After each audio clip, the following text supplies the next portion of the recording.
नमस्कार, स्वागत है आप सभी का। आप देख रहे हैं न्यूज 18 मध्य प्रदेश छत्तीसगढ़। मैं हूं अपर्णा। मौसम वक्त हो गया है अपना एमपी का। देश में लोकसभा स्पीकर के लिए पहली बार चुनाव होगा। कांग्रेस ने के सुरेश को स्पीकर पद के लिए उम्मीदवार बनाया है, तो वहीं एनडीए ने ओम बिरला को 2 बार उम्मीदवार बनाया है। कल लोकसभा स्पीकर पद के लिए चुनाव होना है और दूसरी बार स्पीकर पद के लिए ओम बिरला को जहां एनडीए ने उतारा है, तो वहीं एनडीए और विपक्ष में स्पीकर पद को लेकर सहमति नहीं मिली।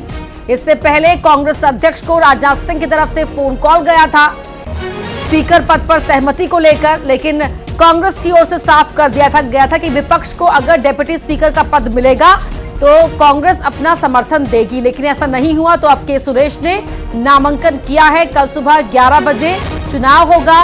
विपक्ष की ओर से के सुरेश ओम बिरला के सामने हैं, तो स्पीकर पद को लेकर एनडीए और विपक्ष में सहमति नहीं बन पाई है। अब कल चुनाव होगा। उपाध्यक्ष कौन होगा वो पहले तय करें, फिर अध्यक्ष के लिए समर्थन मिलेगा। इस प्रकार की राजनीति को हम की निंदा करते हैं और मुझे लगता है कि अच्छी परंपरा ये रहती है कि लोकसभा निर्विरोध एक सर्वसम्मति से अध्यक्ष चुनता, तो लोकसभा की भी मर्यादा अच्छी रहती, सभी पक्ष का उसमें योगदान रहता और स्पीकर वैसे भी किसी सत्तारूढ़ पार्टी या विपक्ष का नहीं होता है, वो पूरे सदन का होता है।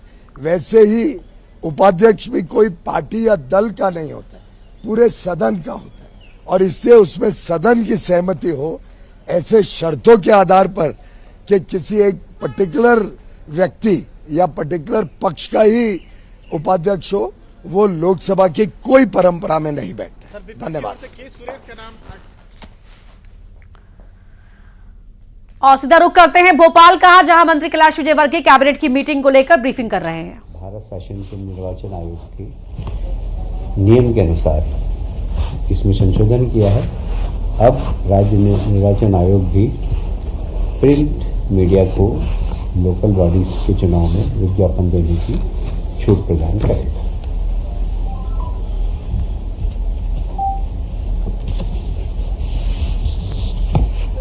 पहले चुनाव डायरेक्ट होते थे नगर पालिका नगर पंचायत के। पिछली बार निर्णय लिया गया था कि पार्षद के चुनाव तो डायरेक्ट हो, किंतु नगर पालिका और नगर पंचायत के अध्यक्ष के इनडायरेक्ट हो। इसलिए गजट नोटिफिकेशन पहले अध्यक्ष का भी होता था, क्योंकि अध्यक्ष पहले जनता द्वारा निर्वाचित होता था। अब चूंकि अध्यक्ष पार्षद होता है तो पार्षद का गजट नोटिफिकेशन हो जाता है, इसलिए अध्यक्ष की करने की आवश्यकता नहीं। तो किसी एक केस में पिटीशन लगाया गया था, तो हाई कोर्ट ने कहा कि भाई इसमें स्पष्ट कर, तो सरकार ने आज स्पष्ट कर दिया है कि सिर्फ पार्षद का ही नोटिफिकेशन होगा, क्योंकि पार्षद के रूप में अध्यक्ष का गजट नोटिफिकेशन हो जाता है। इसलिए अध्यक्ष का गजट नोटिफिकेशन नहीं होगा।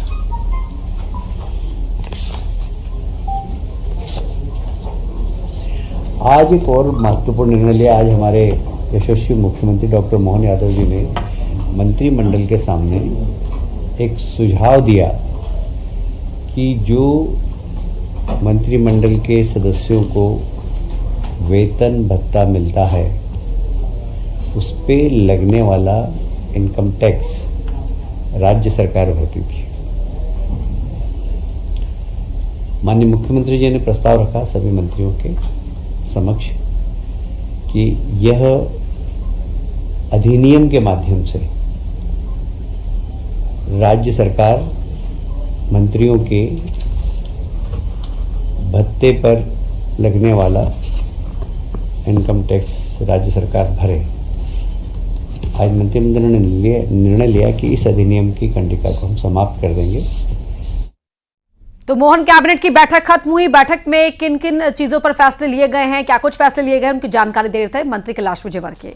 वहीं केंद्रीय गृह मंत्री अमित शाह से मिलेंगे सीएम डॉक्टर मोहन यादव। आज अमित शाह से मुलाकात करेंगे। एक हफ्ते में दूसरी दफा ये मुलाकात होने जा रही है। दोनों के बीच मध्य प्रदेश के मुद्दों पर होगी चर्चा। तो ये एक हफ्ते में दूसरी बार मुलाकात होगी। दिल्ली में हैं सीएम डॉक्टर मोहन यादव, जो मुलाकात करेंगे अमित शाह से। तो केंद्रीय गृह मंत्री अमित शाह से मुलाकात करेंगे सीएम डॉक्टर मोहन यादव। हमारे सहयोगी अशरफ काजमी हमारे साथ लाइव जुड़ रहे हैं इसी खबर पर दिल्ली से। अशरफ, एक हफ्ते में दूसरी दफा मुलाकात, क्या जानकारी है? बिल्कुल अर्पणा, देखिए मुख्यमंत्री की पिछले हफ्ते बुधवार को देर रात में गृह मंत्री के साथ मुलाकात हुई थी और आज फिर दोपहर में उनकी मुलाकात का टाइम तय हुआ है। तो ये एक हफ्ते में दूसरी मुलाकात है और इस मुलाकात में राज्य को लेकर क्या क्या काम किए जा रहे हैं, क्या योजनाएं हैं, क्या किन मुद्दों पर हम सरकार आगे चल रही है, उसका एक तरह से रिपोर्ट कार्ड जो होता है वो यहाँ रखेंगे। जैसा कि पिछले हफ्ते की मुलाकात में मुख्यमंत्री ने प्रधानमंत्री को भी अपनी पूरा एक जानकारी दी थी कि कैसे और राज्य के जो कार्य योजनाएं हैं उसको हम पूरा कर रहे हैं। वो केन बेतवा योजना हो, तमाम नदी जोड़ने वाली जो योजनाएं हैं और जो दूसरे विकास के कार्य हैं वो सब पे बात की थी। और आज इसी तरह से राज्य के जो अलग अलग विकास के मुद्दे हैं उनको लेकर मुख्यमंत्री मोहन यादव की और गृह मंत्री अमित शाह की यहाँ संसद भवन में मुलाकात होगी। जी अपर्णा, बहुत शुक्रिया अशरफ आपका इस पूरी बातचीत के लिए। आगे भी बैठक को लेकर अपडेट लेंगे आपसे। वहीं वीडी शर्मा ने रक्षा मंत्री राजनाथ सिंह से मुलाकात की। एमपी बीजेपी के अध्यक्ष हैं वीडी शर्मा रक्षा मंत्री के आवास पहुंचे और मुलाकात की। इस दौरान वीडी शर्मा ने खजुराहो में सैनिक स्कूल खोलने की मांग की है। वीडी शर्मा ने कहा कि प्रदेश में केवल रीवा में सैनिक स्कूल है, ऐसे में खजुराहो में सैनिक स्कूल खुलने से छात्रों को पायलट ट्रेनिंग सेंटर की सुविधा भी मिलेगी। मुलाकात की तस्वीरें आपके टीवी स्क्रीन पर आप देख पा रहे हैं। राजनाथ सिंह से मिलने पहुंचे थे प्रदेश बीजेपी अध्यक्ष वीडी शर्मा। खजुराहो से सांसद भी हैं और ऐसे में खजुराहो में सैनिक स्कूल खोलने की मांग भी राजनाथ सिंह से इस मौके पर की। सीएम डॉक्टर मोहन यादव ने इमरजेंसी को लेकर कांग्रेस को घेरा। कहा कि आपातकाल का दौर लोकतंत्र पर बड़ा धब्बा है। कहा कि इस दौरान बीजेपी के कई नेताओं को प्रताड़ित किया गया। सीएम ने इमरजेंसी के लिए कांग्रेस से माफी की मांग भी की। मैं बिल्कुल सहमत हूँ श्रीमान प्रधानमंत्री नरेंद्र मोदी जी ने जो कहा है। लोकतंत्र के ऊपर बहुत बड़ा धब्बा है आपातकाल का दौर, और ये ऐसा काला समय है जिस समय को पूरा देश आज भी याद करके सिहर उठता है। कांग्रेस को माफ़ी मांगना चाहिए। आपातकाल उनके द्वारा की गई जो जातियाँ हैं, जिस प्रकार के जख्म उनने दिए, कई परिवार तबाह हो गए, कई प्रकार से कष्टों के कारण से वो दौर बहुत खराब माना गया है। और भारतीय जनता पार्टी तो उस मामले में एक तरह से इतनी ज़्यादा संविधान को प्रति अपनी निष्ठा बताते हुए जिस पार्टी ने अपना जनसंघ का अस्तित्व समाप्त करके केवल आपातकाल के विरोध के कारण से और खास करके लोकतंत्र की रक्षा के लिए, संविधान की रक्षा के लिए अपने सारे नेता जेल गए, सबको समेकित रूप से सरकार के सभी दमन के खिलाफ हिम्मत से लड़ने की हिम्मत दिलाई और सब जेल में भी वो यातना सहन करके अपने लिए वो लोकतंत्र को बचाने का, संविधान को बचाने का जो भाजपा का संघर्ष है वो सदैव स्मरणीय रहेगा। ग्वालियर के जीवाजी यूनिवर्सिटी में लगी आग पर काबू पा लिया गया है। फायर फाइटर्स ने आग पर काबू पाया। यूनिवर्सिटी की न्यूरो साइंस भवन के फर्स्ट और सेकंड फ्लोर पर यह आग लगी थी। इसके बाद एहतियातन पूरे कैंपस को खाली करा लिया गया था। आग लगने की सूचना पाकर मौके पर फायर फाइटर्स की टीम पहुंची और आग को बुझा लिया गया है। न्यूरो साइंस भवन के फर्स्ट और सेकंड फ्लोर पर आग लग गई थी। आग कैसे लगी अभी साफ नहीं हो पाया, लेकिन एहतियातन पूरे कैंपस को ही खाली करा लिया गया था। और अब खबर रतलाम से है, जहां एक लड़की ने जान देने की कोशिश की। 2 लोगों की ब्लैकमेलिंग से ये लड़की परेशान थी। फोटो वायरल करने की धमकी इस लड़की को दी जा रही थी। लड़की से ज्वेलरी और कैश की डिमांड कर रहे थे दोनों आरोपी आयुष पवार और नमन सिसोदिया पर केस दर्ज कर लिया है। उनकी तस्वीर आप टीवी स्क्रीन पर देख रहे हैं। लड़की को प्राइवेट हॉस्पिटल में एडमिट कराया गया है। माणक चौक थाना पुलिस जांच कर रही है। लड़की को ये ब्लैकमेल कर रहे थे, ऐसा लड़की का आरोप है। फोटो वायरल करने की धमकी दे रहे थे। सुधीर हमारे सहयोगी फोन लाइन पर जुड़ रहे हैं। सुधीर, पूरी जानकारी दे, कब का मामला है, क्या कहा गया है शिकायत में? देखिए, बीते 1 महीने से ये पूरा सिलसिला चल रहा था ब्लैकमेलिंग का, और जब ये लड़की परेशान हो गई तो उसने जान देने की कोशिश की। इसके बाद इस पूरे मामले का खुलासा हुआ है। पुलिस ने जो दोनों ही आरोपी, इनकी तलाश शुरू कर दी। दोनों के खिलाफ विभिन्न धाराओं में मामला दर्ज कर लिया है। क्योंकि इस पूरे मामले में एक और लड़की की एंट्री हुई है, जिसकी मदद से यह जो पीड़िता है उसकी इन दोनों ही युवकों से मुलाकात हुई थी। लेकिन जैसे जैसे यह बातचीत का दौर बढ़ता गया तो ये जो दोनों युवक है उस पर जो है प्रेशर क्रिएट करने लगे और लगातार उसे ब्लैकमेल करने लगे कि उनकी फोटोज उसके पास है, जिसके एवज में उसे ज्वेलरी और पैसों की डिमांड करने लगे। तो इसी बात से लड़की परेशान हो गई और उसने आत्मघाती कदम उठाया है। माना चौक थाना पुलिस पूरे मामले की जांच में जुटी हुई है। जी सुधीर जैन, बहुत शुक्रिया आपका इस पूरी बातचीत के लिए। वहीं इंदौर में नाबालिग छात्रा के सुसाइड केस में नई बात सामने आई है। जांच में पता चला है कि बच्ची बंद कमरे में घंटों रोब्लॉक्स गेम खेलती थी। यही नहीं, ऑनलाइन गेमिंग के दौरान 45 दोस्त भी जुड़े रहते थे। गेम में कई तरह से टास्क भी दिए जाते थे। ऊंचाई से कूदने का भी टास्क मिलता था। नाबालिग के भाई ने पुलिस को जानकारी दी है। बच्ची का आईपैड फिलहाल लॉक है और पुलिस कंपनी के जरिए उसे खुलवाने की कोशिश कर रही है। शायद यही वजह है कि पुलिस ऑनलाइन गेमिंग को फिलहाल सुसाइड की वजह नहीं मान रही है। इंदौर में अपोलो डीडी सिटी की 14वीं मंजिल से छात्रा ने कूदकर जान दे दी थी। घटना के चंद मिनट पहले ही बच्ची को उसके पिता ने बस स्टैंड पर स्कूल जाने के लिए छोड़ा था। सीसीटीवी फुटेज में बच्ची स्कूल जाते समय खुश भी दिखाई दे रही थी। लसूड़िया पुलिस अभी एंगल से इस पूरे मामले की जांच कर रही है।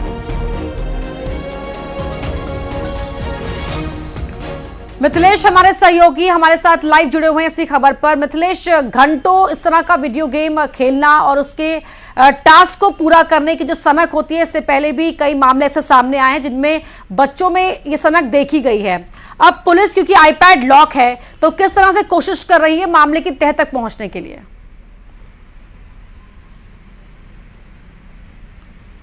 देखिए, 7वीं कक्षा में पढ़ने वाली 13 साल की अंजलि ने 14वीं मंजिल से छलांग लगाकर आत्महत्या क्यों की, इस पूरे मामले की जांच लसूड़िया पुलिस कर रही थी। लसूड़िया पुलिस ने परिवार के लोगों से बातचीत की तो उनके जो भाई हैं आदित्य, उन्होंने बताया कि उनकी बहन जो है एक कमरे के अंदर एक गेम खेलती थी। अक्सर परिवार से दूर रहती थी, कमरे को बंद करके वो बहुत घंटों तक, बहुत देर तक वो गेम खेलती थी। कई बार उसे समझाया भी, लेकिन वो गेम से दूर नहीं हो रही थी। और गेम का नाम उन्होंने बताया कि रोब्लॉक्स करके गेम है जिसे वो खेलती थी। अगर पुलिस ने जब रोब्लॉक्स गेम के बारे में इन्वेस्टिगेशन की, जब जांच की, तो पता चला कि अगर उस गेम को आप खेलते हो तो वो एक अलग ही वर्चुअल दुनिया में ले जाता है। उस गेम को खेलते खेलते लोगों को वर्चुअल दुनिया का आभास होने लग जाता है। उन्हें लगता है कि ये दुनिया उन्हीं के लिए बनी है, ये उसी दुनिया में रहते हैं। और उसी गेम के खेलने के दौरान पर अंजलि के 45 लोगों से दोस्ती भी हो गई थी और उस गेम खेलने के दौरान एक दूसरे से ये लोग बात भी करते थे। तो परिवार से धीरे धीरे अंजलि दूर होने लगी थी और गेम की तरफ जो उनका रुख है, वो यानी गेम की तरफ इंटरेस्ट जो है वो अंजलि का बढ़ता जा रहा था। और घंटों, एक दिन के अंदर वो घंटों गेम खेलती थी। ये पुलिस की जांच में बात सामने आई, जो उनके खुद जो भाई आदित्य हैं उन्होंने पुलिस को बताई है। अब आईपैड लॉक है, आईपैड को ओपन करवाना, उसका जो पैटर्न लॉक है उसके लिए आईपैड को कंपनी जो है, जिस कंपनी की है, वहां पे संपर्क किया जा रहा है पुलिस के द्वारा कि जल्द से जल्द आईपैड ओपन हो और पता चल सके कौन कौन से गेम खेल रही थी और क्या क्या कुछ इस आईपैड के अंदर है। लेकिन एक बड़ी बात भी जांच में सामने आई कि अंजलि विशाखापट्टनम में जो उनकी सहेली रहती थी, जब भी उनसे बातचीत कर रही थी तो इन दिनों में, बीते 1 से 1.5 महीनों में अपनी घर की ऊंचाई से ऊंचाई की बहुत सारी फोटो भेजा, यानी हाइट्स की ना फोटो भेजा करती थी। और अंजलि ने 14वीं मंजिल से ही छलांग लगाकर जान दी है। लेकिन क्या मिथिलेश, एक आखिरी सवाल आपसे पूछना चाहूंगी मैं यहाँ पर, क्या परिवार में किसी को भी अंजलि के आईपैड के लॉक को किस तरह से अनलॉक किया जाए उस पैटर्न की जानकारी नहीं है? देखिए, जो पासवर्ड परिवार के द्वारा बताया गया वो मैच नहीं कर रहा है, जो पैटर्न लॉक बताया गया वो भी मैच नहीं कर रहा है। यानी परिवार को जो उसके पासवर्ड पता थे वो बिल्कुल डिफरेंट है। यानी अंजलि ने उस पासवर्ड को चेंज कर दिया था जो परिवार के लोगों को पता है। समय पर चेंज कर रही थी, यानी कि ताकि कोई उसके अलावा कोई और उसके आईपैड को एक्सेस ना कर पाए। मिथिलेश, बहुत शुक्रिया आपका इस पूरी बातचीत के लिए। लेकिन यहाँ बड़ी बात है ये, और अब बढ़ते आगे बात इंदौर की ही कर लेते हैं, जहां पर पुलिस ने ऐसे चोरों को पकड़ा है जिनकी चोरी की वजह जानकर पुलिस भी हैरान रह गई। पकड़े गए चोर में एक की उम्र 62 साल है तो दूसरे की 40 साल। खास बात यह है कि दोनों चोरों का शगल एक ही था, वो था लड़कियों से बात करना। दोनों लड़कियों पर पैसा पानी की तरह बहाया करते थे और इस वजह से चोरी भी किया करते थे। पकड़े गए रंगीन मिजाज चोरों के पास से पुलिस ने सोने चांदी के जेवरात और कैश बरामद किया है। पुलिस के मुताबिक दोनों पर चोरी के 24 मामले पहले से ही चल रहे हैं, लेकिन ये दोनों इतने शातिर थे कि पुलिस के हत्थे चढ़ नहीं रहे थे। पुलिस ने भी 450 सीसीटीवी फुटेज खंगालने के बाद अहम सुराग हासिल कर इन चोरों को पकड़ लिया। बहुत रेयर केस में देखा जाता है कि 40 और 62 साल के आरोपी इस तरीके से नकबजनी कर रहे हैं। तो दोनों के आपराधिक रिकॉर्ड हैं, एक के 24 के आसपास है, 24-25 और एक के 2 अपराध हैं। दोनों घटनाक्रम करना इन्होंने कबूल कर लिया है। जो दोनों ही जो लेटेस्ट वाला था, जो एक अनिकेत जोशी साहब के यहाँ पे चोरी हुई थी, उसमें जो ज्वेलरी गई थी, मंदिर के जो कुछ सामान गया था, वो हम बरामद हो गया है। इनसे हमने पूछताछ किया कि इतनी उम्र में, इतनी ज़्यादा उम्र में आप इस तरीके की जो घटनाएं कर रहे हो, तो इनका कहना था कि कुछ इनका जो मिजाज है थोड़ा इस टाइप का है कि कुछ लड़कियों से बात करना और उनके ऊपर पैसे खर्च करना। बात खरगोन के, जहां इंदिरा सागर परियोजना की पाइपलाइन फूट गई। इस दौरान पानी का फव्वारा बन गया जो 100 फीट की ऊंचाई पर पहुंच गया। लगातार पानी बहने की वजह से पास के खेतों में पानी पहुंच गया। इस दौरान हजारों गैलन पानी बहकर बर्बाद हो गया। कसरावद इलाके के लोहारी के जामला पंप हाउस के पास की घटना है। सूचना मिलने के बाद आनन फानन में अधिकारी और कर्मचारी मौके पर पहुंचे और पंप को बंद कराया गया।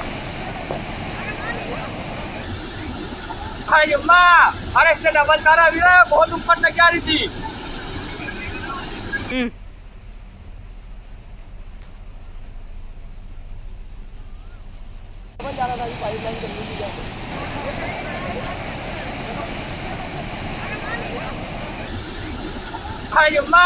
अरे इससे डबल तारा भी रहा है, बहुत ऊपर तक जा रही थी। दमोह में बासा तारखेड़ा हत्याकांड मामले में परिवार ने दमोह सागर मार्ग से जाम हटा दिया है। कलेक्टर और एसपी के समझाने पर परिवार के लोग मान गए। एसपी ने कार्रवाई का भरोसा दिया। गांव में अब तीनों ही मृतकों का अंतिम संस्कार कराया जाएगा। उससे पहले शव को सड़क पर रखकर यहां परिवार वाले सड़क पर बैठ गए थे। चक्का जाम कर दिया था। मौके पर अधिकारी पहुंचे और परिवार के लोगों को समझाया। पुलिस वालों को भी रहो, पुलिस कार्रवाई करेगी। पुलिस सेव नहीं है, पुलिस है, जे है, मीडिया सब है। आपको कलेक्टर को जो बात कहनी कलेक्टर सर को हमसे कही। वहीं सागर में एक हादसा हुआ जहां स्कूली बच्चों से भरी वैन पलट गई। प्राइवेट बस स्टैंड के पास से हादसा हुआ। वैन में प्राइवेट स्कूल के बच्चे सवार थे। घटनास्थल पर मौजूद लोगों ने बच्चों को बाहर निकाल लिया। 6 बच्चे इस हादसे में घायल हुए हैं। घायल बच्चों को अस्पताल पहुंचाया गया। बताया जा रहा है कि वैन की ब्रेक फेल हो जाने की वजह से यह हादसा हुआ। तस्वीरों में आप वैन को पलटा हुआ देख सकते हैं। स्कूल के बच्चे इस वैन में सवार थे। ये बच्चे एक प्राइवेट स्कूल के छात्र बताए जा रहे थे और यहीं ये हादसा हुआ।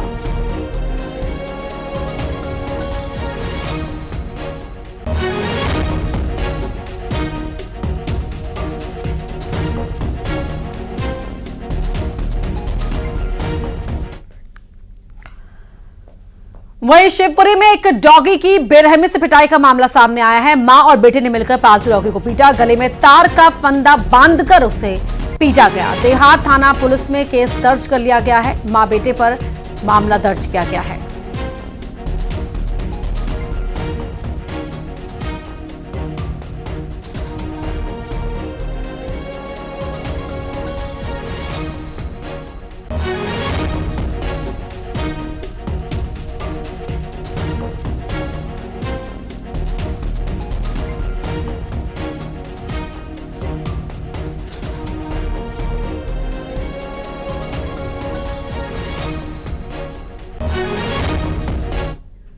और आइए अब देखते हैं तेज रफ्तार में टॉप 20।